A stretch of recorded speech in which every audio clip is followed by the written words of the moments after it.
Cat people, how are you today? I am Catlady Antigoni, and today I'm gonna tell you 5 things that I don't care about when I'm reviewing makeup. Well, by now I have done a lot of reviews, either when it comes to makeup products, when it comes to palettes or brands or stuff like that. And there are some things that I emphasize a lot, but some other things that I don't even mention. Have you even wondered why? Why I'm not mentioning them while other YouTubers are mentioning them and explain a lot about them? Well, today's video gonna reply to this question. Before I start, I would like to mention that I have already filmed a step-by-step tutorial for this makeup, and this is the birthday makeup because today it's my birthday, yay! I don't know when you're seeing this video, when I'm gonna upload this video, but a tutorial for this already exists, and if you don't wanna miss future tutorials, body paints, and a lot of fun things that I'm doing here on this channel, don't forget to subscribe. Also, don't forget to follow me on Instagram because there I'm doing other type of fun stuff like Q&As, short reviews, unboxings, and I have some polls and some surprises as well. My Instagram is Catlady Antigoni, down here. Find me there and follow me. Back to the video now. The first thing that I don't care when I'm reviewing makeup and specifically eyeshadow palettes, because this has only application on eyeshadow palettes, is the size of the pans. And that's why I brought 2 examples right here. Both palettes are from Aden Cosmetics, so we don't have the question of quality or stuff like that. I just want to show you the pans, okay? First of all, we have Flower Power. Flower Power has 16 pans, but they are tiny. Tiny.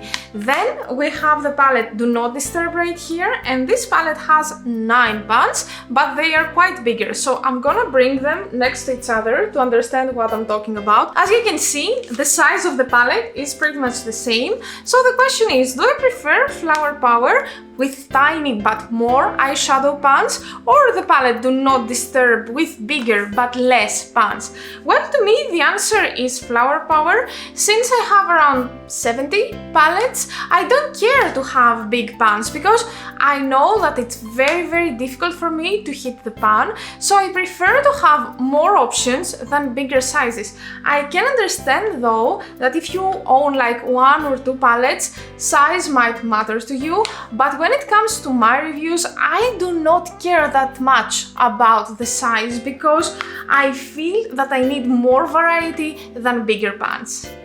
At this point, I would like to have a disclaimer at the video. So all the opinions that you're gonna hear today are just my personal opinions, okay? You don't have to agree, you don't have to have the same opinions. I'm just explaining why I'm reviewing palettes or makeup products the way that I'm reviewing it. I'm just trying to help you to understand my own preference and understand like if you can relate to me or not. So don't get offended, don't take it personally. We are here to just have a conversation because our love for makeup, I think, unites us.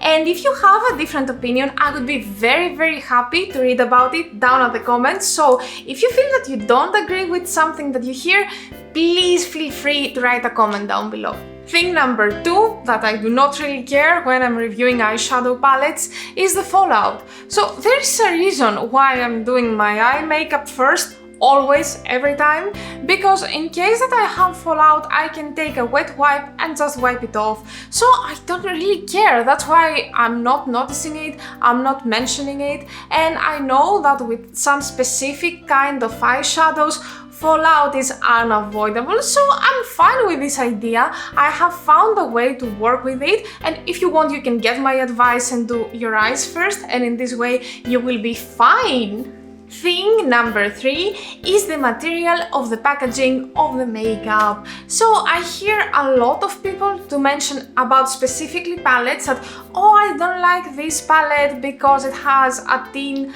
packaging and I'm not very comfortable with this. So to me this is not a problem. Either it has tin or paper packaging or plastic packaging. To me the most important thing is the quality of the eyeshadow. So if I see that a company kinda chips out at the packaging but has amazing eyeshadow formula, to me it's fine. I think B8 is one of those examples because they have like paper packaging but all their eyeshadows are stunning. stunning, absolutely stunning, so I do not really care about it. Now, when it comes to some specific kind of packagings like wooden, let me show you. Like this product right here, this is from Zao, the foundation. Like, I appreciate it a little bit more, to be honest, but in general, I don't care that much. At this point, I would like to make a clarification about what I said before. So you might have heard me a million times to mention that I bought this because of the packaging. Okay, so I don't mean the material of the packaging. I care more about the aesthetics. Like, to me, this palette, this is from the old Kat Von D brand, Sand and Sinner palette. To me, it's so aesthetically pleasing. Okay, so yeah, of course I care about this packaging, but if this was tin or plastic, I would have bought this palette again and again. Also, and here you might ask me, if I had a kinda ugly packaging but very high quality and cruelty-free eyeshadows or a makeup product, okay, my mind is stuck at eyeshadows for some reason, ignore that please and let's continue with the argument. Would I buy this product, yes or no? I would say yes, because in the end I care more about the actual quality of the product that I'm buying than the packaging. And yes, sometimes I buy stuff only because of the packaging.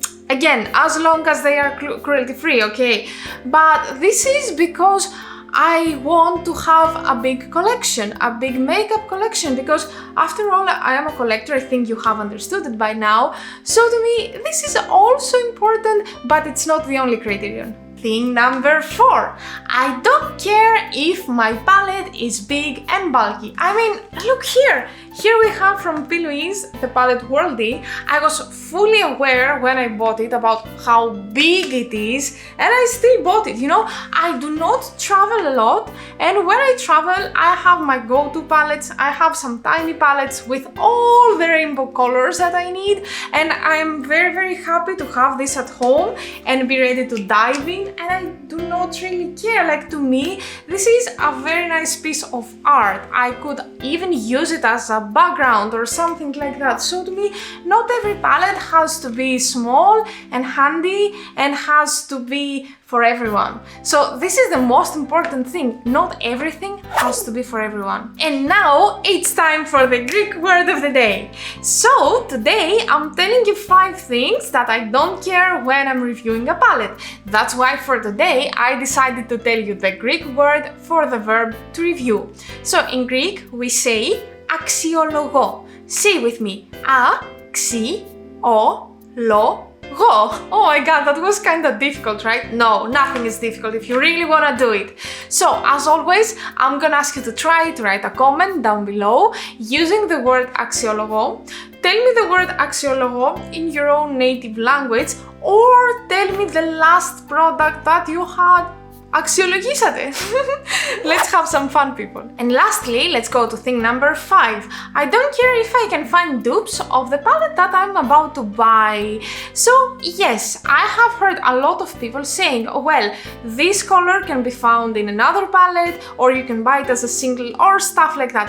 I can accept this as an argument to kind of fight over consumerism and all the good stuff, but okay, to me, it's not only about that. So every palette has a color scheme in order to inspire you, to create some makeup looks, to try new combinations that you've never tried before. So to me, this has its own value, and maybe if I don't have these colors in this specific layout, in this specific order, I might not be able to find something more unique and more different that I can do. Because to me, a color scheme of a palette can be truly inspiring. It can make me think outside the box and try to do more creative looks and more stuff like that. So yeah, if I'm in a low buy or no buy, yes, I care where to find all the dupes, but you know, sometimes I really need a palette for the inspiration and not for the actual eyeshadow colors. Can I add a little bonus here?